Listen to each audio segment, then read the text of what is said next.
I watched an interview with Glen Plake the other day. I can't believe that man is 61 years old and he's still doing it better than we wish we ever could. If you are a certain age and you grew up watching the Warren Miller flicks and the ski movies and reading the ski magazines and sometimes even the snowboard magazines, we all know that man with that big colorful mohawk. He helped break the mold. He helped put the extreme in the extreme sports.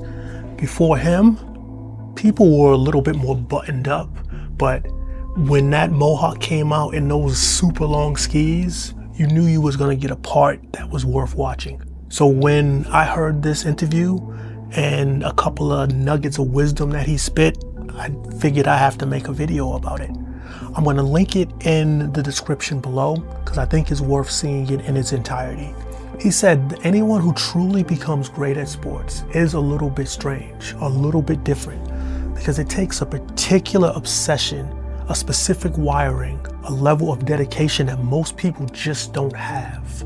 What I did make a difference in the sporting world is I broke the Ken and Barbie doll glass. You know, you can have freaking dreadlocks, you can have freaking tattoo, you can have your nose pierced, you can have whatever the heck you want individually and not be looked down upon. You can be yourself and not have to, fit in this perfect little mold. In order for an individual to achieve greatness in sport, they're not normal. Something is freaking wrong with them.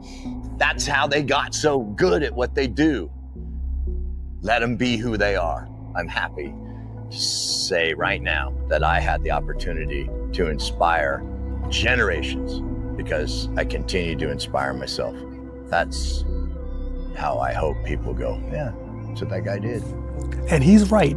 Not everyone is meant to redefine sports. Not everyone's meant to be remembered in the history books. Not everyone will reach that level of greatness. But it got me thinking, if that's true, then what kind of greatness is available to the rest of us? And I think I found the answer. It's longevity. Not flash greatness, not viral greatness, not that one season glory, but the kind of greatness that shows up year after year with old knees, slow legs, and heavy breathing. And somehow, even deeper love. That kind of greatness that keeps us riding. Because let's be honest, what we do with skiing and snowboarding, it's not logical. It's cold, it's expensive, it hurts. It demands time, energy, sacrifice, and yet we still show up. Some of us for 10 years, some for 20, some for 30, some of us for a lifetime. And that's greatness. That's the kind that you don't see on the podium, the kind that doesn't get medals. That's the kind that doesn't trend on TikTok, but it's real and it matters. Longevity is choosing to keep learning, keep evolving, keep adapting, keep finding new ways to love the sport when your body changes. Longevity is being the guy who still rides greens with care, blues with confidence, and blacks when the spirit feels right. Longevity is teaching a kid their first turns, sharing a lift story, passing that Stoke forward. Anything that we can do to extend the engineered life of things is good.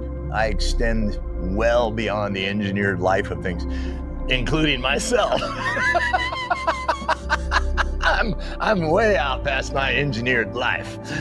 People get hurt because they don't take the time to learn the techniques that will keep them from getting hurt. They go out and do things, and they do things wrong, and they get hurt. Take time, learn technique, be dedicated to it. You'll be able to do it for a very, very long time, and you won't get hurt. Longevity isn't about how hard you send it. It's about how long you stay. And here's the part that most people don't realize. This sport doesn't just shape our legs and our balance. It shapes our mindset, our patience, our humanity. It gives us a respect for forces we can't control. Snow doesn't care who you are. The mountain doesn't negotiate. You learn how to work with it or it knocks you down. And that's when snowboarding stops becoming something you do and becomes something you are.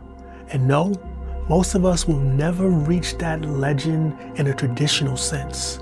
But greatness isn't always about being the best. Sometimes it's about the one who stayed, the one who kept the fire lit, the one who kept showing up, the one who let the sport shape them instead of trying to bend it.